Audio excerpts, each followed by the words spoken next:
बेटी के भाग में अगर सुख है तो उसने कोई मोड़ नहीं सकता। और जहाँ हमारी बेटी, क्योंकि वो राम नाम पर लगी हुई है, भगवान की भक्ति कर रही है, चाहे किसी गरीब के ब्याह दियो, ब्याह तो वही होगा जहाँ मालिक ने लिख रखा, गरीब अमीर का तो रौला को नहीं। और परमात्मा के हाथ में कलम है, अपनी बेटी ने इसी जगह संयोग जोड़ देगा। और जाते ही कुछ ही दिनों में उस बेटी वहाँ अपवारे नारे हो जाएंगे। पुण्यात्माओं, हम भगवान से हटकर और हम अपनी बुद्धि से ही हम अपनी सब व्यवस्था करने लग गए, जिससे जीव बुद्धि की औकात दुर्गति तो करवा सकती है, इतनी है, सुख प्राप्ति नहीं कर सकती। अब जीव बुद्धि की सोच क्या है? परमाणु बम बना लिए, बता के कला तोड़ दिया परमाणु बम, तो अपना नाश इकट्ठा कर लिया, पूरे विश्व को नष्ट करने का इसकी सामग्री कति तैयार कर रखी है, या के बुद्धि लड़ी बता। और ये पृथ्वी यहीं रह जाएगी, ये देश यहीं रह जाएंगे, दुनिया मर जाएगी, और जो लड़ने वाले, मरने वाले, बनाने वाले, वो केल ठा के ले जाएंगे यहाँ से। तो इस तरह की जो सोच है यह कमजोर होगी हमारी। जब हम भगवान के दिशा निर्देश से चलेंगे तब हम सुखी भी होंगे, समाज भी सुधरेगा, सुख का सांस आओगा। अब हम क्या करते हैं? मकान बनाते हैं, एक से एक बढ़िया कोठी, फिर उस तो बढ़ का बना होगा, और उसकी चर्चा चल लगी, बब कमाल कर दिया इसने तो, न्यारी कोठी बना दी। किसी के पास थोड़ा सा पैसे का जुगाड़ है, उन्हें सोचा इसने फेल करूं, उस तो लंबी चौड़ी कोठी की नींव धरेगा, ना जाने कितना झूठ बोलेगा, किसी तो पैसे लाओगा, फिर दे को ना आगे पाछे उसका, फिर पैसे वाले फिरते रहेंगे, सिर में दर्द रहेगा। पुण्यात्माओं, जिसमें हमें इस तत्व ज्ञान का प्रकाश हमें हो जाएगा, ये ज्ञान हमारे हृदय में समा जाएगा। परमात्मा कहते हैं, घर तो 3.5 हाथ भाई गणात 4.25, कह कबीर अधिका गए है ताको नहीं विचार। घर तो 3.5 हाथ और गणा तो 4.25, क्योंकि अपना जो शरीर है इंसान का, ये 3.5 हाथ का, प्रत्येक व्यक्ति का अपने 3.5 हाथ का लंबाई होती है, नाप के देख लीजिए। तो परमात्मा कहते हैं, आपने चाहे 4 कमरे की कोठी बना रखी है, चाहे 8 कमरों की ऊपर नीचे मंजिली बना रखी है, आप जी ने विश्राम केवल 3.5 हाथ में करना है। 1 हाथ बाई 3.5 हाथ, बस इतना स्थान चाहिए। और उसके लिए के कुक्रम पाछ बैठे हो प्राणी बेमतलब हैं, किधर कर्जा कर लेगा, फिर सारी उम्र उस कर्जे ने कट तोड़े जागा, रात ने नींद आवे नहीं। ये परेशानियां हमने अनजानपने में उस बालू रेत की तरह, बच्चे की तरह बाहर निकल गए, पैर जड़े जो बैठ गए, फिर तले भी जल गया और पैर भी जले, दूना दुख हुआ। तो हमने फिर पुनः उस आग से वापस आना होगा। मकान बनाओ, क्योंकि प्राकृतिक आपदाओं से बचने के लिए इस काले पानी में ये तो बनानी पड़ेगी, मर्यादा भी बनानी पड़ेगी समाज को कुछ जीवन ठीक जीने के लिए, और मकान भी बनाने पड़ेंगे। पहले हमारे बुजुर्ग हमने देखे कच्चे ईंटों के मकान बना करते, और ज़्यादातर झोपड़ी डाल लिया करते थे, और उसमें 2-2, 3-3 पीढ़ी पार कर गए। और अब हम चिप्स ला कर के, मार्बल ला कर बड़ी कोठी बना लेंगे, के कला तोड़ जाएंगे। जीवन तो जीना है, यहाँ टाइम ही पास करना है। और जब भक्ति करी नहीं, ऐसा है तो झोपड़ी वाला, और ऐसा ही कोठी वाला। और झोपड़ी वाला अगर भक्ति कर रहा है और कोठी वाला नहीं कर रहा है, तो झोपड़ी वाला परमात्मा को प्यारा है। कबीरा सब जग निर्धना, धनवंता ना कोए, धनवंता सो जानियो जिस पर राम नाम धन होवे। कबीर राम रटत निर्धन भला, टूटी घर की छान, वो सुंदर महल किस काम के, जहाँ भक्ति नहीं भगवान। आग लगे से महला के जैसे सोने के बना रखे हों, जहाँ पर भक्ति नहीं परमात्मा की। और वो गरीब आदमी एक झोपड़ी डाल रखी है, झोपड़ी भी कहीं से टूट टाट उसकी टूटी हुई हो बेशक से, और यदि वो परमात्मा की सत भक्ति करता है तो वो भला है।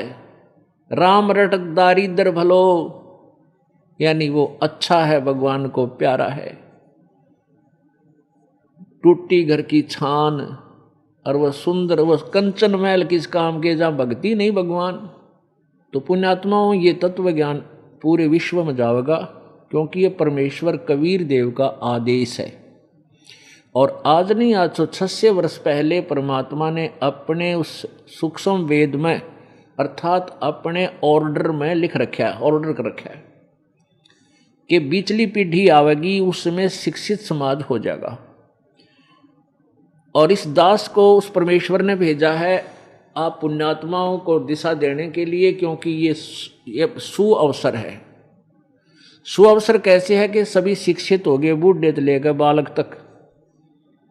ये बिजली क्यों गिरी रही है, वित्तीय अंधकार क्यों फैला रहा, कि हमारे सदग्रंथ सही थे, पवित्र वेद, पवित्र गीता जी, पवित्र पुराण, और ये संस्कृत भाषा में लिपिबद्ध थे, ये संस्कृत भाषा में थे और नागरी लिपि में थे। भाषा संस्कृत होने के कारण हम नहीं इनको जान सके, और संस्कृत पढ़ने का केवल एक वर्ग को अधिकार था, जिसको ब्राह्मण कहा करते थे।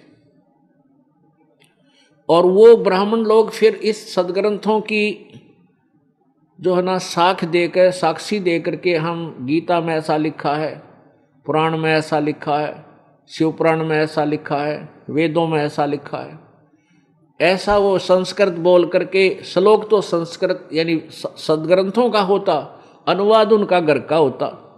इस करके ने काम बिगाड़ दिया, अनुवाद तो गलत कर दिया, श्लोक सही बोल दिया।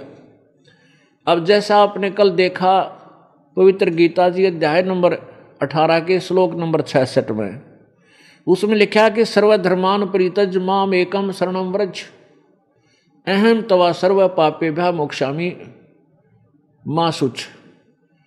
उसका अर्थ तो ये बना है कि मेरे सतर के सभी धार्मिक जो पूजाएं हैं उनको तुम छोड़ दे, मेरे पास रख दे। और एकम शरणम व्रज, उस सर्वशक्तिमान एक जिसके बराबर दूसरा नहीं है, एकम अद्वितीय, उस सच्चिदानंद घन परम की शरण में जा। व्रज माने जाना होता है, और इन्होंने अनुवाद कर दिया आजा। संस्कृत श्लोक न्यो का न्यो बोले और अनुवाद घर का करें, तो इन्होंने बैठा दिया, इस अज्ञान फैला दिया सब जगह। तो परमेश्वर ने अब ये सुअवसर इसलिए लिया कि जो सदग्रंथों का ज्ञान है और उससे अलग जो ज्ञान है, वो सब का एक सामूहिक ग्रंथ सूक्ष्म वेद बनाकर, सूक्ष्म अर्थात सच्चिदानंद घन की वाणी, उस परमेश्वर ने अपनी वाणी आप बोल गए कबीर वाणी में वो सारा रहस्य छुपा दिया 600 साल पहले। और उस अमृत वाणी को, उस अमृत ग्रंथ को, सदग्रंथ को इन संस्कृत के ज्ञाताओं ने, ब्राह्मणों ने, ब्राह्मण पुण्यात्माओं 2 प्रकार के होते हैं, एक तो खाऊ और एक कमाऊ। अब जो खाऊ ब्राह्मण हैं वो आचार्य बने हुए हैं, जो उन्होंने बैठा कमाऊ ब्राह्मण हैं हमारे जैसे ही, वो तो मजदूर हैं, कोई खेती कर रहा है, कोई नौकरी करता है, कोई मजदूरी कर रहा है, वो ब्राह्मण नहीं। वो तो उस समुदाय में जन्म होने के कारण वह फीत ब्राह्मण की लाग रही है। तो वो जो ब्राह्मण हैं, जो खाऊ ब्राह्मण थे, वे उन्होंने केवल संस्कृत भाषा का पढ़ने का उद्देश्य यही रखा था कि हम दुनिया न लूटा, और उसमें वो सफल रहे अपने हिसाब से। लेकिन परमात्मा की दृष्टिकोण से उन्होंने अपना भी नाश किया और समाज का भी नाश किया। अपना नाश तन्यों करा कि दुनिया को झूठ बोल के ठगे आज गधे बन रहे होंगे, किसी की भैंस बन गए होंगे, किसी का बैल बनकर पूरे कर रहे होंगे, वो खाली नहीं जा सकते। दुनिया को लूट कर, झूठ जाठ बोल कर जो पैसा उन्होंने लूटा था, वो तिल तिल का हिसाब देना पड़ेगा जीव ने। वो तो जहर खा के विष खाया उन्होंने अनजान पड़े में। अब जैसे वर्तमान में जो डॉक्टरी लाइन है, इनका उद्देश्य केवल मनी मेक है, पैसा इकट्ठा करना। नौकरी लग गए तो कोई बात ना, चलो वो तो सरकारी नौकरी होगी, वो तो अच्छी बात है। और प्राइवेट हॉस्पिटल बना लिए, ये भगवान ये ना देखते फिर आगे पाछा, जो मुंह माया वो मांग लेते हैं। 20 रुपए की दवाई के 500 रुपए, 1000 रुपए की का जो प्रयत्न है 5000 रुपए देवर। अब इनको ये नहीं मालूम तुम इस व्यस्त को कहाँ ले जाओगे, तो ये अनजानपने में हो रही सारी कहानी। ऐसे ही ये जो सदग्रंथ संस्कृत में होने के कारण जनता नहीं समझ सकी, और परमेश्वर वहाँ आवाज़ लगा लगा कर 120 वर्ष तक, 115 वर्ष तक, 120 वर्ष रहे मालिक, और 5 वर्ष की आयु में बड़े बड़े इन मंडलेश्वरों के छक्के छुड़ा दिए थे परमात्मा ने ज्ञान के अंदर। इनके पास जवाब नहीं था। अब वर्तमान में देख लो, हमारे छोटे छोटे बच्चे 10-10 वर्ष के बालक, और इन मंडलेश्वरों को जितने भी उनका ज्ञान है, उनके चेले उनके मुंह बंद कर देते हैं, उनके पास जवाब नहीं, निरुत्तर कर देते हैं। मालिक का ज्ञान ऐसा है, इसमें ये पूरा सत्य है, उनके पास कोरा असत्य लिए हुए है। तो रोशनी के सामने अंधेरा रुका नहीं करता, रुक ही नहीं सकता, बट नेचुरल है। तो सत्य के सामने असत्य रुक ही नहीं सकती। तो इस दास की ड्यूटी लाई 600 वर्ष पहले परमात्मा ने यो ज्ञान अपना लिपिबद्ध करवा दिया, जिसमें सारे सदग्रंथों का ज्ञान है। और इन नकली ऋषियों ने और गुरुओं ने उसको रिजेक्ट कर दिया कि ये तो अनपढ़ था कबीर, क्या जाने सदग्रंथों के गुड़ रहस्य को, ये गरीब जुलाहा धानक है, कहीं टीचर पढ़ा भी नहीं है, और ये झूठ बोलता है कि वेदों और गीता में ऐसा लिखा है, ऐसा लिखा है। ये झूठा है, कपटी है। दुनिया उसके पीछे ला दी भगवान के, गाली दे मुंडा कहें, ये तो दुश्मन है। हिंदू तैनो कहीं हिंदू समाज का शत्रु है, हिंदू धर्म का दुश्मन है, और मुसलमान ने कहेंगे मुसलमान धर्म का दुश्मन है। क्योंकि परमात्मा दोनों को ही खरी खरी सुनाया करते थे, सच्ची सच्ची सुनाते थे उनके उद्धार के लिए। और कहते हैं कहे भली माने बुरी, यह परीक्षा नीच। अब जैसे को उसके भले की कहता है, वो उल्टा पड़ा है, कहते हैं ये निरीक्षण है कि कति नकम्मा आदमी है, जो सच्ची भी ना मानता, दुष्ट है ये। तो ऐसा उस परमेश्वर के साथ हुआ। यदि आप परमेश्वर कबीर जी की लीला को पढ़ लो अच्छी तरह, आपकी आंखों से आंसू नहीं सूखे 2-3 घंटे तक। किस दृष्टिकोण से पढ़ना, कि जब आपको ये पता चल जाए कि ये भगवान थे, ये परमात्मा थे, और ये हमारे लिए आए थे, हमें काल के जाल से निकालने के लिए आए थे।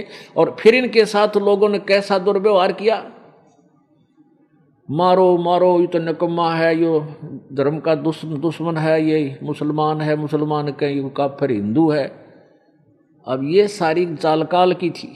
तो पुण्यात्माओं, परमेश्वर ने ये सारी लीला करनी थी, क्योंकि 600 वर्ष पहले जब वो ना आए हुए होते, उनकी लीलाएं हमारे पास ना होती, तो आज हम किसको बताते भगवान कौन है।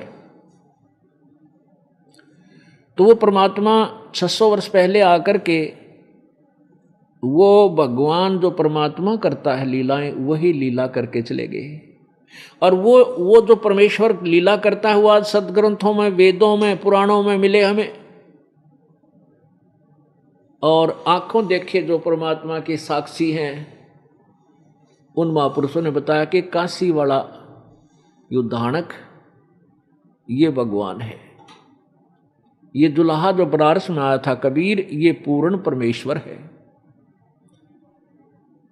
पुण्यात्माओं, हम दूध के जले हुए हैं, अब छाछ को फूकना अनिवार्य है, और चाहिए भी, फूक मार लेना चाहिए, कोई दुख नहीं, कोई दिक्कत नहीं। अब ये दास आपको परमात्मा को परमात्मा सिद्ध करने के लिए ढेर सारे उदाहरण प्रस्तुत करेगा, और वो ऐसे एग्जाम्पल होंगे कि इस मन को कहीं गुंजाइश नहीं रहेगी अग्रम अग्रम करने की, ऐसा नहीं वैसा नहीं। और इसी का नाम सतगुरु होता है, सच्चा गुरु होता है, तत्वदर्शी संत होता है, जो संशय खत्म कर दे, परमात्मा कहते हैं मां मुंडो इसे गुरु की जिस तरह संशय ना जाए, कि इसे संत ने तक छोड़ दे, तुरंत त्याग कर दे, जो संशय का निवारण ना कर सके। परमेश्वर का बनारस वाले, काशी वाले भगवान जुलाहा ये परम अक्षर ब्रह्म है, ये सिद्ध करने के लिए आपको उदाहरण देते हैं। एक तो उनके पैरेलल जो महापुरुष हुए हैं, उनके समांतर, उन्हीं समकालीन एक आध उदाहरण उनका देते हैं, उसके बाद उनके बाद का उदाहरण देते हैं। कबीर परमात्मा जी अपनी महिमा आप ही बताने के लिए स्वयं आते हैं और एक युग में एक ऐसी लीला जीवन करते, ऐसा जीवन जीते हैं जनसाधारण वाला, और अपना धंधा करके, काम करके वो अपना रोजगार करते हैं, जैसे जनसाधारण किया करता है उस समय का। जैसे उस समय मजदूरी ही ज़्यादा किया करते थे, अब नौकरियां ज़्यादा हो गई हैं, तो नौकरी हिसाब से अब आते तो वो ऐसे ही कोई नौकरी नाकरी लगते। यानी उन्होंने ये दिखाना था कि भाई भगवान पाने के लिए कोई विशेष आडंबरकरण की आवश्यकता नहीं, ना घर त्यागन की, ना जंगल में जाने की, ना कोई, ये भी सिद्ध करना था कि किसी उच्च जाति में ही भगवान मिलता है। जैसा कि इन लोगों ने बनावटी बातें बना रखी थी कि ब्राह्मण ही संस्कृत पढ़ सकते हैं, ग्रंथों को दूसरी जाति नहीं पढ़ सकती। उस भ्रम को मिटाने के लिए परमात्मा ने एक चौथे वर्ण में आकर के जन्म नहीं लिया, लेकिन वहाँ प्रगट हुए, उसमें रहे और धानक कहाए, जुलाहा कहाए। ये सिद्ध करने के लिए, परमात्मा पाने के लिए कोई जाति मजहब विशेष नहीं चाहिए। पूरा संत हो, आत्मा सच्चे ढंग से मालिक की चाह में लग जावे, सही विधि मिल जावे, फिर परमात्मा पाना कठिन नहीं। काम करो, भक्ति भी करो, परमात्मा पाओ। जब परमेश्वर जी आए हुए थे बनारस में, तो जगह जगह जाकर के सत्संग किया करते थे। 2-2, 3-3 दिन एक गांव में रुक जाते थे, 3-4 दिन, और सबको समझाते थे भाई परमात्मा की भक्ति करो। तो ऐसे एक गांव में परमात्मा गए हुए थे और वहाँ 5, 6, 10 जैसे भक्त थे। तो प्रत्येक 2-4 भक्तों ने कहा प्रभु आज हमारे घर पर सत्संग करना, तो उसके घर पे सत्संग किया। दूसरे दिन कहा प्रभु आज हमारे घर पे सत्संग करना। तो परमात्मा ऐसे 1 हफ्ता 4-5 दिन उस नगरी में रुके, और जिस भी घर में जाते थे परमेश्वर, तो वहाँ आसपास के क्षेत्र के भक्त भी आ जाते थे, और वो प्रतिदिन परमात्मा के लिए अच्छा आहार तैयार करता था। जैसे देसी घी का हलवा बना लिया, पूरी तार ली, खीर बना ली।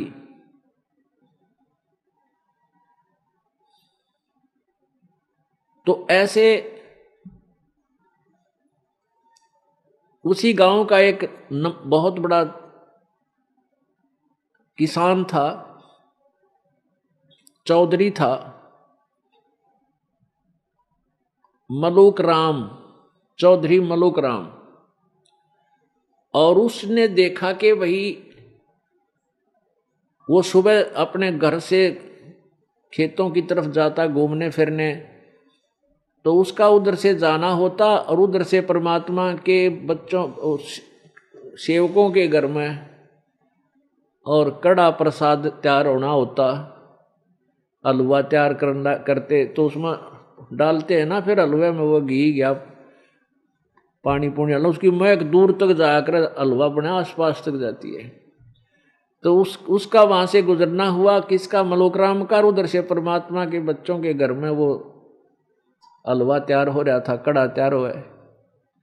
एक दिन देखा उसने, दूसरे दिन देखा, तीसरे दिन, तो उसने सोचा भाई वो के सौदा है, कोई ब्याह नहीं, कोई शादी नहीं, कोई त्योहार नहीं, जिस कारण से ये हलवे हलवे बनते हों। तो उसने पूछा रे क्या बात है भाई, यहाँ क्या हो रहा है।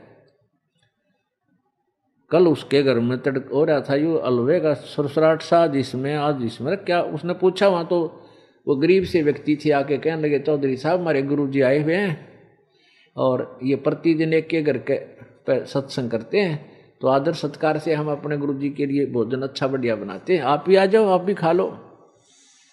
वो कहने लगे, उसने सोचा यूँ कोई लुटेरा आ रहा है, वो ठेकेदार होया कि नहीं बेमतलब के। तो चौधरी साहब ने सोचा यूँ कोई बकवादी आदमी दिखा है और यहाँ बैठा अच्छे हलवे पाड़ा है, और 40 ने धमका दूँ। तो चौधरी साहब पहुँच गए परमेश्वर के पास, बैठे थे चारपाई पे मालिक। तो वो कहने लगा, रे मस्टंडे, चौधरी साहब बोला, तू अच्छा तगड़ा दिख है, जवान वैसे है, तू करके क्यों ना खाता, अपना काम करके खाया कर, लाग रहा दुनिया ने बेवकूफ़ बनाने। परमात्मा बोले, चौधरी साहब मेरे को तो ये धंधा दे रखा भगवान ने, मेरी यह नौकरी है, मैं यही करता हूँ। बोला अच्छा, वाह भाई वाह, बिना करे तेरे को बड़ा भगवान दे देता है। परमात्मा बोले, भाई भगवान तो बिना किए भी दे दे, पर विश्वास को ना। अब बात यहाँ तक बढ़ गई, बातों में, तो मुल्क चौधरी साहब बोले कि अगर मैं विश्वास कर दूं तेरे भगवान पे, मैंने बैठे रोटी दे देगा। अगर आप विश्वास कर, आप पे विश्वास होए को नहीं, और हो गया तो आपको भगवान पक्का देगा, तो कितना बैठ जाइए। बोला अच्छा ठीक है। एक उसने शर्त रख दी कि यदि आज मेरे को भगवान ने रोटी दे दी, पहुंचा दी, तो मैं तेरा चेला बन जाऊंगा, और जय तेरे भगवान ने मेरे ती खाना नहीं दिया, पहुंचाया आज, मैं कितना बैठूं चाहे, तो तुझे अपने खेतों में मजदूर लगाऊंगा और छोड़ूंगा नहीं। बात पक्की? परमात्मा बोले, भाई पक्की तो ही पक्की। अब चौधरी साहब सवेरे निकला था घर तक खाली पेट, उसने सोचा चल अपने खेतों से भी दूसरे गांव की तरफ जाकर दूर जंगल में एक पेड़ के ऊपर चढ़ कर बैठ गया, बड़े से पेड़ के ऊपर चढ़ गया और कुछ ऊपर छुप कर बैठ गया। अब देखूंगा आज मुझे कौन आहार देगा यहां पर। अब परमात्मा कहते हैं, सोचल छिदर मैं करूं अपने जन के काज। उधर क्या हुआ कि ये भेड़ बकरियां वाले होते हैं, और ये 2-4 गायें भी साथ रखा करते हैं, गऊ। तो उनका कोई त्योहार था, वो कहने लगे, उनने विचार किया भी आज अपना त्योहार है, और दूध निकाल ले कुछ बकरियों का कुछ गाय का, और खीर बना ले।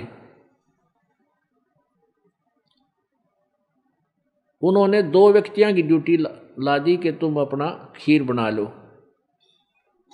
और बाकी उन बकरियों को चराने के लिए दूर जंगल उस स्थान से थोड़ा आगे चले गए।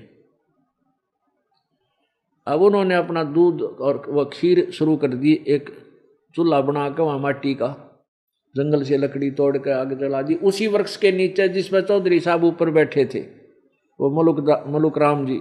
जब उनकी खीर तैयार हो ली, इतने में क्या हुआ कि एक डाकुओं की मंडली घोड़ों पर सवार होकर उसी पेड़ के तरफ आ रही थी। वहां से एक रास्ता था आगे किसी दूसरे गांव को जाने का। तो वो जो खीर बनावे थे उन्होंने देखा कि भाई यह धूल सी उठ रही है। उधर देखा उन्हें कि कुछ घोड़ों पर व्यक्ति आ रहे हैं। वो खीर बनाने वाले, क्योंकि वो जंगल में रहते थे, उनको पता था कि इस तरह के जो लक्षण होते हैं, डाकू आते हैं। उन्हें देखा कहाँ भी तो डाकू आ रहे हैं और भाग लो यहाँ से, कदे तो उन्हें गढ़ दे। वो तो खीर बनी बनाई छोड़कर दौड़ गए वहां अपने साथियों के पास जो 1 किलोमीटर दूर गए हुए थे। उधर से डाकुओं ने आकर देखा, वहां आकर रुक गए कि भाई यहां ये के बनाने लग रहे हैं, कोई आदमी है यहां पर। वो रुक गए उस वृक्ष के नीचे, अच्छी गहरी छाया थी उसकी। तो उनका जो सरदार था वो कहने लगा मुखिया के भाई देखो इसमें क्या है, कोई भोजन ठीक हो तो खा ही लेते हैं। एक जने ने नीचे उतरकर देखा, एक व्यक्ति ने कहा सरदार इसमें तो खीर हर भूख जोर की लाग रही है, अच्छा बड़ा पतीला खीर का तैयार कर रखा है। अब एक उनमें से कहने लगा दूसरा समझदार सा, भाई क्या पता इसमें कोई जहर गिर गया हो, इसमें कोई विष डाल गया हो, सारे मर्जियां खा के ऐसा जल्दी मत करो, शांति करो थोड़ी, इसका परीक्षण कर लो, कोई पशु पक्षी ने डाल लो, थोड़ी सी पहले खवा दो फिर खावांगे। उन्हीं में से एक व्यक्ति ने कहा रहा बनाने वाला कि यही छुप रहा होगा, ढूंढ लो ना और उससे खवाएंगे पहला। कहाँ जा था डर के छुपेगा होगा हमारे से। हाँ भाई ऐसा भी हो सकता है। इधर उधर देखा एक ऊपर देखा तो इन्होंने बोला रहा वो बैठा भाई, एक बोला वो बैठा ऊपर छुपा हुआ, वहाँ वो चौधरी साहब बैठा था, चौधरी बैठा था वो मुल्क। तो डाकुओं ने कहा भाई आजा नीचे भगत जी। अब वो मुल्क चौधरी ने कहा मत ना उतरूं, नो बोला उतरता जाएगा तू, पर हमने क्रिया और करनी पड़ेगी, तरीके नीचा नहीं दिखा ये मारेंगे गोली। अब वो चौधरी साहब तो 2 मिनट में नीचा आ लिया। अब कहने लगे इस खीर को इस पर ठंडा कर थोड़ा, वो पतीले के ढक्कन पर ठंडी करवाई, अन्न बोला भी खा इसने। अब वो खावा क्योंकि शर्त लाग रही कसूती ने बोला मत ना खाऊं, मैं ना खाऊं, ने बोला भाई थोड़ी खा ले तुम, अगना मैं कति नहीं खाऊं।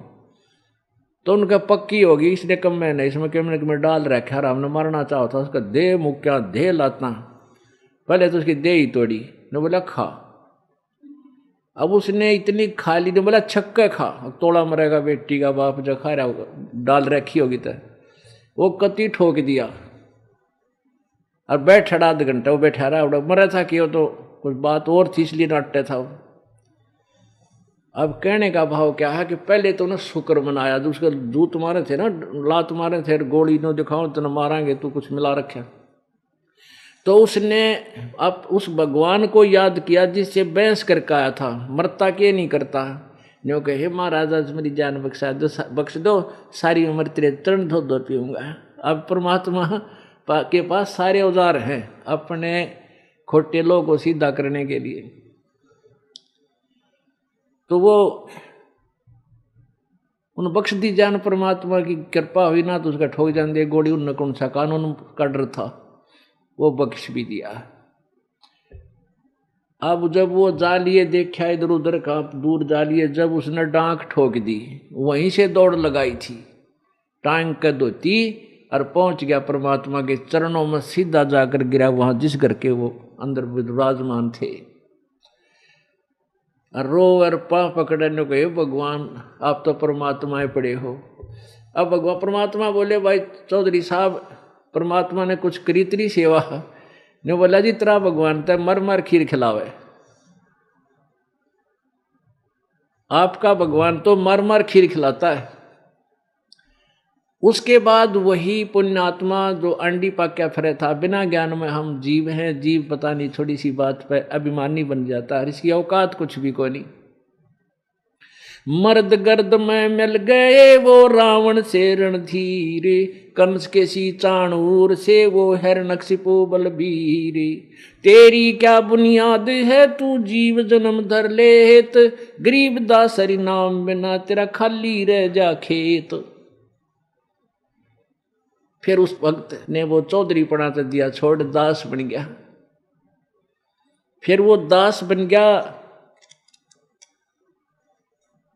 और फिर उन्होंने एक शब्द सुनाया, परमात्मा की महिमा का एक शब्द आपको सुनाते हैं। जपोरे मन साहेब नाम कबीर, जपोरे मन परमेश्वर नाम कबीर। एक समय गुरु बंसी बजाई कालंदरी के तीर, एक समय गुरु बंसी बजाई कालंदरी के तीर। सुर नर मुनि जन सब थकत बहे वो, रुक गया दरिया नीर, जपोरे मन परमेश्वर नाम कबीर। काशी तज गुरु मगहर पहुँचे दोनों दीन के पीर। काशी तज गुरु मगहर पहुँचे दोनों दीन के पीर। एक गाडे एक अग्न जरावे, टोया ना पाया शरीर। जपोरे मन परमेश्वर नाम कबीर। अब वही जो अज्ञानता के अंदर स्टेनलेस स्टील हो रहा था, वो भोला जीव परमात्मा के संपर्क में आने से, तत्व ज्ञान से परिचित हो जाने के बाद उसने चौधरी नहीं अपने आप को दास कहा और कहा कि खोजो खसम कबीर। खसम मीन मालिक, सबका पति, स्वामी। उस स्वामी को, उस धनी को खोजो प्राणियों, वो कबीर है, सबका कुल का मालिक है। क्योंकि भगवान को पहचान नहीं सके हम जब वो आए थे।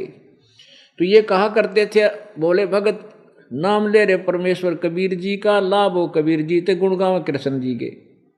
ऐसे उलझ पुलझ था अभी तक। तो इन्हों ऐसे कहा करते थे, हे महाराज जी, नो के भगवान कृष्ण ने बंसरी बजाया करते, जब आसपास के पशु पक्षी भी आ जाते थे सब वहीं रुक जाते थे। कई बार उन्होंने सुना तो परमात्मा बोले, भाई चलो एक दिन बंसरी ये दास भी बजा के दिखाओगा तुमने, उसी कालंदरी जमुना के तीर पर। जमुना के किनारे खड़े होके परमात्मा ने जब बंसुरी बजाई, कहते हैं पशु पक्षी छोड़ देवता भी आकर के न्यू आकाश मार्ग में से वहां आकर खड़े हो गए, ऐसे ऊंचे पर सबको दिखाई दे रहे। और जमुना का जल बर्फ की तरह वहीं सेट हो गया, वो भी रुक गया। अब वो मुल्कदास जी कहते हैं, एक समय गुरु बंसुरी बजाई कालंदरी के तीर, और सुर नर मुरजन थकत बहे, वो रुक गया दरिया नीर। पुण्यात्माओं देखो, परमात्मा प्रभु प्रभु मंत्र है, स्वामी स्वामी मंत्र है, राम राम मंत्र है। जैसे एक राम की क्या परिभाषा है, एक भी भाग लेते हैं, जैसे तहसीलदार साहब, एसडीएम साहब, डीसी साहब, कमिश्नर साहब, फिर मंत्री साहब, फिर मुख्यमंत्री साहब, और प्रधानमंत्री साहब, राष्ट्रपति साहब, ये साहब 10 सारे हैं। और छोटी मोटी शक्ति सारे रखते हैं, प्रत्येक से ही कुछ ना कुछ राहत जनता को मिल जाता है। तो हम जब तक शिक्षित नहीं थे, हमारा देश और इन सभी प्रत्येक अधिकारी और इनकी मंत्रियों की शक्ति से परिचित नहीं थे, सत्ता से परिचित नहीं थे, तो एक कहावत थी अंग्रेजों के टाइम में, क्या था, डिप्टी कमिश्नर आज जो सीएम पावर रखता है इससे भी ज्यादा थी, क्योंकि तो गुलाम बना कर रखना था, बोला उसका लठ मरवा दे, किसी ने जेल में ठोक दे, कोई टोकनिया नहीं था। तो डीसी बहुत बड़ी पावर पाकरी थी। आम आदमी भी नौका करता तो के डीसी लाग रहा है, तेरा बाबू के डीसी लाग रहा है। तो इतनी धारणा बनी हुई थी कि डीसी ने तो पता नहीं खुदा मान रहे थे, सबसे बड़ा अधिकारी मान चुके थे। ऐसी हमारी दंत कथा, अपनी सोच क्षेत्रीय सोच थी, लोकवेद था वो।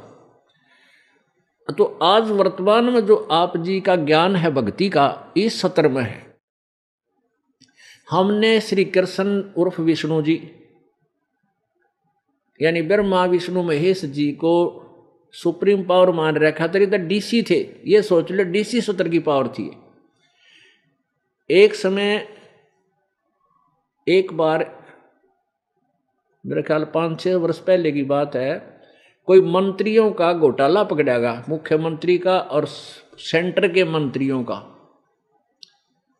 और उसमें ये पत्रकार जो लिखा करते थे मीडिया वाले कि ऐसा हो सकता है, उनको ये सजा हो जाएगी, ऐसा हो गया तो सिद्ध हो गया तो इनको इतनी सजा होगी। उसके ऊपर एक चुटकुला, एक कार्टून आ रहा था। एक ने पूछा, भाई नो सुना है कि ऐसे ऐसे घोटाला किया है उन्होंने, और जब वो सिद्ध हो गया तो उनको इतनी सजा हो जाएगी। तो दूसरा बोला कि भाई क्या यदि ये घोटाला इस तरह की गड़बड़ प्रधानमंत्री कर दे या राष्ट्रपति कर दे, क्या उसको भी सजा हो जाएगी? तो दूसरा उत्तर देने वाला बोला वह कि डीसी लाग रहे हैं, उनकी भी सजा हो जाएगी। कहने का भाव ये था उसने डीसी को तो प्रधानमंत्री से बड़ा मान रखा था। अगर डीसी को तो कोई सजा हो ही नहीं सकती तो और प्रधानमंत्री को वैसे को जा, तो उनका धारणा लोकवेद इतना सेट हो रहा था कि हम डीसी से बड़ा मानने नहीं थे, क्योंकि वो के डीसी लाग रहे हैं, वह राष्ट्रपति प्रधानमंत्री के डीसी हैं, तो उनकी दृष्टिकोण में डीसी को कोई आंच आने वाली नहीं है, ऐसा सोच रखा था। सुप्रीम पावर मान रखी थी उनसे भी बड़ी, अपनी अधूरी और अज्ञान सोच से। तो ऐसे हमने श्री रामचंद्र जी, श्री कृष्ण जी को सुप्रीम पावर मान रखा, ये थे डीसी सत्र के। अब हमने ज्ञान हो गया, अब डीसी कोई छोटी पावर भी नहीं है, भाई गलत भी नहीं है, लेकिन ये प्रधानमंत्री के इक्विवेलेंट नहीं है, ये तो मानना पड़ेगा। अब ये तो नकारा नहीं किया परमेश्वर ने, तो अपनी समर्थता दिखाने के लिए, और ये भी कराया, फिर भी आंख ना खुली हमारी।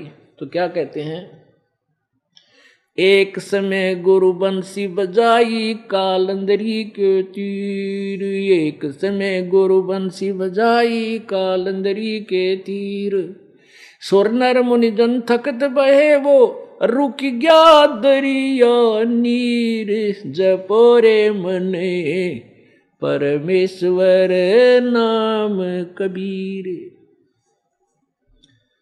फिर परमात्मा ने जब उसने ये सब कहानी बताई, ये जो परमात्मा की महिमा गाई मुलुकदास जी ने, तो आदरणीय मुलुकदास जी को परमात्मा सचखंड में लेकर गए,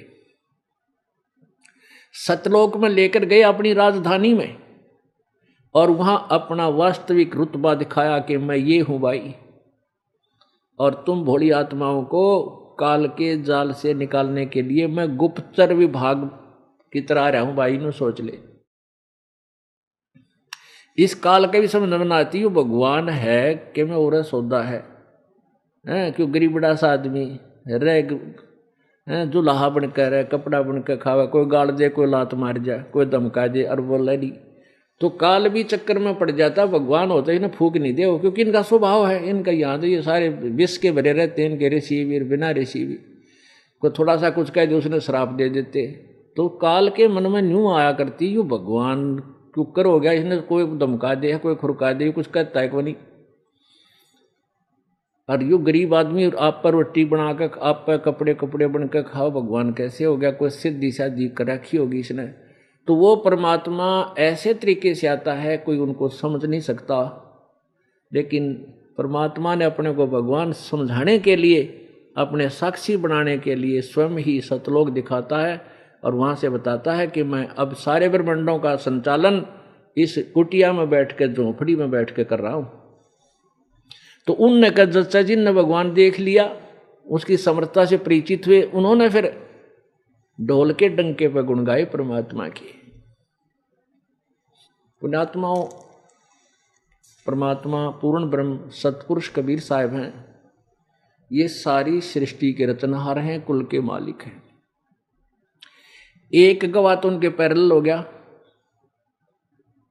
इसी प्रकार उन्हीं के समांतर समकालीन आदरणीय नानक साहिब जी हुए हैं, जिनसे पूरा सिख समाज अपना मुखिया मानते हैं।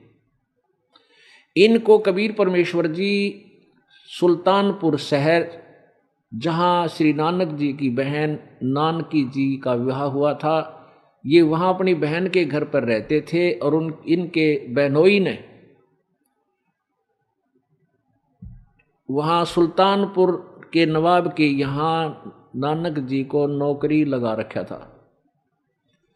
प्रतिदिन एक दरिया है वहाँ, बेई नदी बह रही है सुल्तानपुर शहर के साथ, वर्तमान में पाकिस्तान में है वो, तो वहाँ प्रतिदिन स्नान करने के लिए जाते थे नानक साहब जी। और क्योंकि पिछले जन्म की पुण्यकर्मी प्राणी थे, जैसे सतयुग में राजा अम्बरीश थे, तब भी भक्ति बहुत की इन्होंने, दान बहुत किए, नर्मात्मा थी। और फिर नानक जी हुए, जनक जी हुए, जो सीता जी के पिताजी कहलाए, उस समय भी इन्होंने बहुत दान धर्म किए, बहुत भक्ति की, जैसी इनको प्राप्त हुई। और वही आत्मा स्वयं एक नौकर बन गई, पहले राजा थे, और स्वयं नौकरी कर रहे थे, लेकिन भक्ति फिर भी छूट नहीं सकती आत्मा से। तो एक उस दरिया के किनारे बैठकर प्रतिदिन जाते थे, थोड़ी बहुत देर मालिक का सुबह सुबह आनंद लेते थे भक्ति का। परमात्मा काशी से अंतर्ध्यान हुए और वहां उसके पास प्रकट हुए एक जिंदा महात्मा रूप बना के। जिंदा महात्मा कैसे होते हैं? एक ही ओवरकोट पहनते, काला सा घुटना तो नीचे ताईकार, एक लंगोट बांधते हैं पर्दे पर और एक टोप ऊपर पैर लेते हैं, काला ही टोप लंबे से चोटे से वाला, ऐसा करके। ऐसी वेशभूषा वाले को जिंदा महात्मा कहते हैं। वहां जाकर के कबीर जी परमात्मा ने अपने आप को दास बनाया, नानक जी से प्रार्थना की कि भगत जी मुझे रास्ता बता दो। महाराज जी मैं तो भगवान की तलाश में घूम रहा हूँ, आप बहुत अच्छे भक्त लगते हो। तो नानक साहब जी अपने लागी जैसा भी, क्योंकि हिंदू धर्म में जन्म था श्री नानक साहब जी का, और ब्रजलाल पांडे से वो गीता पढ़ा करते थे। इन पांड्या ने जिसा ज्ञान था वो सब में भर रखा था। श्री कृष्ण जी सर्वेश्वर है, सर्वशक्तिमान है। तो ऐसे नानक साहब जी ने कहा, सारी कुछ बताई। फिर परमात्मा ने पूछा फिर भगवान कैसा है? नानक जी बोले वो तो निराकार है। अब परमेश्वर बोले भले आदमी तू श्री विष्णु जी को भगवान बताओ और फिर भगवान को निराकार भी कह रहे, यार इसकी मूर्ति रखी आपने। हम नानक जी जवाब तो था ही नहीं, क्योंकि ज्ञान था नहीं हमारे को। तो फिर और ऐसी इधर उधर की बातें काफी होती रही। तो नानक जी ने कहा कि तू मुझे गुरु बना तब मैं सही भेद दूंगा तुझे। परमात्मा बोले जी गुरु बना लूंगा मैं तो आपने, मुझे तो ज्ञान चाहिए, आप मेरे गुरु, मैं आपका चेला, बताओ। फिर उनकी काफ़ी वार्ता हुई तो परमात्मा ने काफ़ी समझाया। उस दिन तो और भी बहुत सी मंडली इकट्ठी होगी वहाँ, तो उस समय तो नानक जी ने माना नहीं, क्योंकि ये पुराना ज्ञान जल्दी सी हटता नहीं। तो कबीर साहब जी चले गए प्रणाम करके, अच्छा जी जैसे आपकी आज्ञा हो,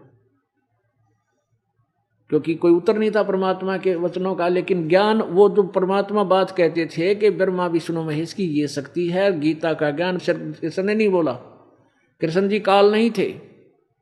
और वो गीता जी में कह रहा 18वें अध्याय के 62वें श्लोक में कि उस परमेश्वर की शरण में जाओ, उसकी कृपा से तू परम शांति और शाश्वत स्थान को प्राप्त होगा। वो कौन भगवान है? वो तो गीता ज्ञान दाता से दूसरा है।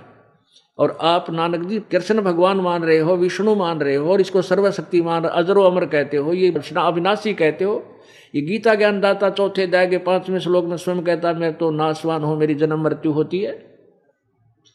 अब ये पॉइंट नानक जी के हृदय में जख्म कर गए। अब बात तो सारी सच्ची पर मान्य कति नहीं।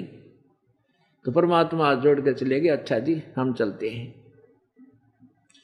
तब उन बैठे हुए वहां के व्यक्तियों ने पूछा कि हे नानक जी ये कौन व्यक्ति था जो आपको गुरुजी कह रहा था? नानक जी ने कहा ये कमीन जात का था, छोटी जात का दुल्हा दानक, बनारस से आया था, अपने आप को पता नहीं क्या समझ रहा था, मैंने इसके छक्के छुड़ा दिए। अब उन लोगों ने सोचा बिल्कुल ठीक है, नानक जी को तो वो बहुत अच्छे भक्त मानते थे। लेकिन नानक जी का हृदय जख्मी हो गया। भाई ये तो बात तो सारी सच्ची कहता, और मन ने अपने अभिमान वश मानना नहीं, क्योंकि पुण्यात्मा बाद में विचार करती हैं। उसी दिन से अर्ज करने लगे थे, हे प्रभु वो महात्मा एक बार फिर आवे, वो महापुरुष एक बार फिर आ जाए, मैं कति वाद विवाद नहीं करूं, मैं सारी बात पूछूं। क्योंकि जिसने भगवान से ये वो तो सब कुछ त्याग देगा, जाति मजहब धर्म कुछ नहीं देखता, वो केवल परमात्मा देखता है, उसके पिछले पुण्य अधिक होते हैं। उनकी ऐसी जब तड़प होली 6-7 महीने के बाद परमेश्वर फिर प्रकट हुए, जैसे धर्मदास के पास गए थे जो खूब रुआ लिया, ऐसी दशा नानक जी की होगी थी। तब फिर उसी समय जब स्नान करने वो गए थे बेई नदी पर, सुबह सुबह वो दूर से आते दिखाई दिए परमात्मा उसी वेशभूषा में। नानक जी ने भी उन्हीं की तरफ जाकर और जैसे राम रमी करी। अब नानक जी कहने लगा भाई बैठ जा, कबीर जी कुछ बात करना चाहता हूं। वार्ता हुई, ऐसे ऐसे है। फिर सृष्टि रचना सुनाई परमात्मा ने। तो नानक साहब कहने लगे, भाई बात सुनो जी, मैं आपको जब मानू जब आँखें देख लूँ। अब ये तो विश्वास मेरा बनता नहीं। और परमात्मा चाह महीनों थे कि ऐसी पुण्यात्मा मेरे साक्षी बने। तो नानक जी ने कहा कि मैं इस दरिया में गोता लगाऊंगा और तू मुझे ढूंढ देना, मैं तुझे भाई भगवान मान लूंगा। परमात्मा बोले लगाते हैं। अब जब दोबारा नानक जी से मिलने गए परमात्मा, तो उस दिन केवल नानक जी को दिखाई दे रहे थे और किसी को दिखाई नहीं दे रहे थे। अब नानक जी अकेले बैठे बोलते सुने थे, तो दूसरे भगत जो स्नान कर रहे थे व्यक्ति, गांव वाले नगरी वाले, वो कहने लगे, अरे यू भगत जी आप किससे बातें कर रहा है। दूसरे कहने लगे, भाई यू भगत आदमी है, पता नहीं भगवान से बात कर रहा हो। उसके पास निकट कोई नहीं गया फिर उस दिन, क्योंकि दूसरा तो कोई बोलता दिखा ही नहीं था। तो केवल नानक जी को परमात्मा दृष्टिगोचर हो रहे थे। और परमात्मा ने जब कहा कि ठीक है आप लगाओ इसमें छलांग, अब नानक जी ने जो ही छलांग लगाई, उनको अंतर ध्यान करके और बाहर ले आए वापस। जैसे जल इधर जा रहा है तो इस साइड में 3 किलोमीटर दूर जाकर वहाँ बाहर निकाल लिए दरिया से, और कहा अब सुन, ढूंढ लिया तेरे को। कहाँ ढूंढ लिया कति। परमात्मा बोले, इतने बड़े संसार में मैं तुझे ढूंढने आया था और वो मैंने ढूंढ लिया तुझे। दरिया दरिया से नहीं, इस संसार रूपी सागर से ढूंढ लिया। अब नो बोले भी मैं आँखें देखूँ जब मानूँ। तो परमात्मा परमेश्वर कबीर जी नानक जी को यानी उनकी आत्मा को शरीर वहीं छोड़ दिया, सचखंड ले गए, वहाँ सब कुछ दिखाया। वहाँ यानी जो जिंदा महात्मा के रूप में यहाँ से गए थे, जब सतलोक में पहुँचे नानक जी, तो एक दूसरे रूप में वही परमेश्वर एक बहुत बड़े बहुत विशाल एक गुम्बद बना हुआ सफ़ेद, उस गुम्बद के बीच में एक बहुत बड़ा सुंदर सिंहासन लगा है भगवान का। सफ़ेद सिंहासन है, सफ़ेद ही आसन है, सफ़ेद ही कलर है मालिक का, और बहुत तेज शरीर का, बहुत तेज है। तो वहाँ परमेश्वर कबीर रूप में जो नीचे जिंदा महात्मा के रूप में गए थे, नानक जी साथ थे सतलोक में। जब उस गुम्बद में प्रवेश किया तो नानक जी ने सोचा, रब तो ए है जड़ा तकत पे विराजमान है, सिंहासन पर बैठा है, और ये जिंदा महात्मा या कबीर तो यहाँ का कोई सेवक होगा, इनका कोई देवता है, गण है। तो उसी समय परमेश्वर कबीर जी जो नीचे से गए थे जिस वेशभूषा में, अपने ही दूसरे स्वरूप पर डबल रोल में ऐसे चंवर करने लगे। चंवर एक सफेद सा होता है गाय के पूंछड़ जैसा, वो करने लगे, यानी आदर से सत्कार करने के लिए। अब नानक जी ने ये विचार किया, इतने में सोचा ही था कि ये कबीर तो नौकर है, भगवान ये है। इतने में क्या हुआ कि जो सिंहासन पर विराजमान थे भगवान, वो खड़े हुए, तेजोमय शरीर वाले, जिसके एक रोमकूप में करोड़ों सूर्य मिला दे, करोड़ चंद्रमा मिला दे, उससे भी अधिक प्रकाश, यानी इतना तेजोमय शरीर है प्रभु का, मनुष्य दृश्य है। तो वो खड़े हुए और उस सिंहासन पर कबीर जी विराजमान हो गए, जो नीचे से गए थे वो वेशभूषा वाले। और वो दूसरा स्वरूप जो परमात्मा का स्वरूप नजर आता था, वो सेवा करने लगा उस जिंदा महात्मा की, दानक की, कबीर की जी की। अब नानक जी ने सोचा, भाई बड़ा करिश्मा, ये कि चक्कर हो गया, इस नौकर के ऊपर भगवान खुद सेवा कर रहा है, इसकी सत्कार कर रहा है। इतना सोच ही रहे थे कि वो तेजोमय शरीर वाला परमात्मा अंतर ध्यान होकर और कबीर परमेश्वर जो जिंदा महात्मा की वेशभूषा में तकत यानी सिंहासन पर बैठे थे, उस समय समा गए, और चंवर अपने आप ऑटोमेटिक घूम रहा है। तब परमेश्वर ने कहा कि प्यारी आत्मा, तू सतयुग में राजा अम्बरीश थी, और मैं तुझे इस नाम से मिला था, सतसुकृत नाम थे। आवे याद है? कहाँ जी आवे है, पर आपने मानी कति नहीं मेरी। कहते हैं, जो जन हमारी शरण है, ताका हूँ मैं दास, गेल गेल लाग्या फेरू हूँ जब तक धरती आकाश। अब एक बार उस अम्बरीश रूप में जब नानक जी थे, उस समय कुछ दिन, क्योंकि धार्मिक व्यक्तियों का स्वभाव होता है, कोई भी संत साधु आ जाए उसके विचार भी सुनता है, जो वह कहता आज्ञा का पालन भी कर लेता है। तो कुछ दिन मालिक ने जो प्रथम उपदेश दिया था उसका नाम जप्या था इसने, और गुरु बना था। इतना भी ये ऋषि आगे नकली, क्योंकि वो क्या जाने, वो तो पाखंडी है, वो तो वामदेव नाम रखा था भगवान का, कहते तो नाम वामदेव है, वो झूठा है, कपटी है, वो क्या जाने। तो राजा अम्बरीश को उन ऋषियों ने भ्रमित कर दिया और मालिक का नाम छुड़वा दिया था। लेकिन परमात्मा तो नहीं छोड़ता ना अपने बच्चे को। फिर बताया कि जब तू त्रेता युग में जनक रूप में था, उसमें मैं तुझे करुणा में नाम से मिला था और आपने मेरी बात को कति नकार दिया था। हाँ जी, कति, वो क्योंकि उस समय तो सारी रील दिखा रखी थी, भगवान ने मान गए, कहा मेरे से गलती होगी। और काल ने तुझे कैसे ठगा, रास्ते में 12 करोड़ जो आत्माएं चिल्ला रही थी, वहां तेरे पुण्य खत्म करवा दिए और एब तू नानक रह गया अकेला। अब आपके पास क्या बचा है, पुण्य स्वर्ग में खो दिए, अब राजा भी ना रहा, खुद नौकर लगे आप। इस काल ने मेरी आत्माओं के साथ ऐसे धोखा कर रखा है। अब वहां तो नानक जी समझ गए सारी बात, वह सच्ची बात है ये तो कति। फिर कहा कि मैं वर्तमान में बनारस में, काशी में एक जुलाहे की भूमिका कर रहा हूं, दानक का काम करूं हूं, और वहां आ जाना, तेरे को सतनाम दूंगा और सतनाम से मोक्ष होगा। सतनाम 2 अक्षर का होता है। और वहां से फिर कहा कि वहां मैंने स्वामी रामानंद जी को गुरु धारण कर रखा है, क्योंकि कबीर जी के नाम से लोग कम जाने थे वहां की जनता, और स्वामी रामानंद जी को ज्यादा जानते थे। रामानंद जी को भी परमेश्वर ने ऐसे ही सतलोक दिखाया था। तब रामानंद जी एक बहुत बड़े विद्वान ऋषि थे, बहुत गुण चेले बना रखे थे। जब उनको पता चला कि सचमुच मैं गलत कर रहा हूं और परमात्मा का मार्ग मेरे पास नहीं है, मैं ऋषि रामानंद जी ने अपना सब साधनाएं त्याग दी और शिष्यों को कह दिया था कि मैं तुम्हारा गुरु नहीं हूं, आज के बाद मेरे पास कोई मार्ग नहीं था। और परमेश्वर कबीर जी को उन्होंने गुरु मान लिया था अंदर से। लेकिन औपचारिकता से कबीर जी ने कहा कि नहीं, आप मेरे गुरु बने रहो, नहीं तो आने वाले समय में काल के दूतों का दाव लग जाएगा कि कबीर साहब ने कौन सा गुरु बनाया था, वो भी तो नुगरे थे। तो परमात्मा ने इस काल के जाल को पूरी तरह से फिनिश करना था, नष्ट करना था, कि इसका दाव फिर ना लग जाए। कहने का भाव ये है कि वहां से परमात्मा ने उनकी आत्मा वापस छोड़ दी। इस प्रोसीजर में 3 दिन और रात बीत गए। तीसरे दिन उसी समय सुबह सुबह नानक जी के शरीर में वो आत्मा प्रवेश कर दी और नानक जी वापस आ गए। और वहाँ के व्यक्तियों ने, उसकी बहन ने, बहनोई ने, सब ने मान लिया था कि वो तो डूब कर मर गए दरिया में नानक जी।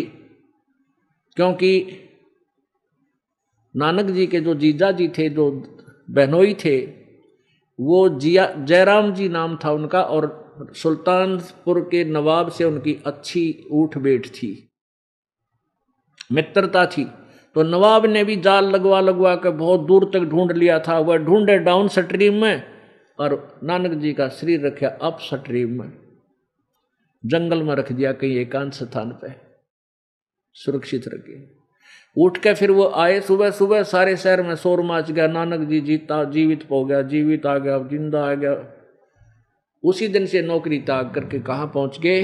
बनारस में ये खोज करने के लिए कि परमात्मा सचमुच है कि नहीं। वहां जाकर देखा एक झोपड़ी में जुलाहे का काम करते हुए परमेश्वर को। तब नानक साहब के खुशी का ठिकाना नहीं रहा और वहां देख कर कहने लगा, फाई सूरत मलुकी वेश, ए ठगवाड़ा ठगी देश, खरा सियाणा बहुता बार, ये धानक रूप रहा करता, राख्या में पानी भर लिया। बहुत गदगद आत्मा होगी। आसपास के लोग इकट्ठे हो गए, कहने लगे, अरे ये भगवान है, ये परमात्मा है, ये काशी के लोगों, ये भगवान आए। अब वो वहाँ के लोग व्यक्ति कहने लगे, ये पंजाब का आदमी आके यहाँ ये पागल हो गया है, इस आदमी ने भगवान बताओ है, रोजी रोटी तो इसके टाइम पर मिलती भी कोई ना, टूक भी ना मिलते इसको। अब परमात्मा बोले, भाई प्यारी आत्मा, लाल की परख जोड़ी कर सका है, ये जोड़ी को ना, इनकी बातों में मत आई। बिला जी तो बातें खत्म होगी, इनकी बातों में क्या हूँ, जब आँखें देख रहा, आंखों देख रखा आपको। अब ये वाणी परमात्मा के विषय में एफिडेविट गुरु ग्रंथ साहिब के प्रश्न नंबर 24 पर 24 पे लिखा हुआ है। और एक पन्ना नंबर 721 पे लिखा है, एक अर्ज गुप्तम पेश दो तो दर कून करतार, हक्का कबीर करीम तू बे ए परवरदिगार। हक्का कबीर यानी सत्य कबीर, तू ही सर्व सृष्टि रचनहार है, करतार है। कौन करतार शब्द स्वरूपी राम, यानी तू ही सर्वशक्तिमान अविनाशी परमात्मा है। और तुझसे मेरी एक अर्ज है, मैं आपका दास हूं। तो पुण्यात्माओं, इस प्रकार परमेश्वर की प्राप्ति होना आसान है। ये हृदय में समा जाना कि कबीर भगवान है, ये थोड़ा डिफिकल्ट है कुछ दिनों, लेकिन अब सब स्पष्ट हो जाएगा। और परमात्मा को हम परमात्मा जानेंगे, उनके बताए विधान से हम भक्ति करेंगे, हमारा मोक्ष हो जाएगा। बोलो सतगुरुदेव।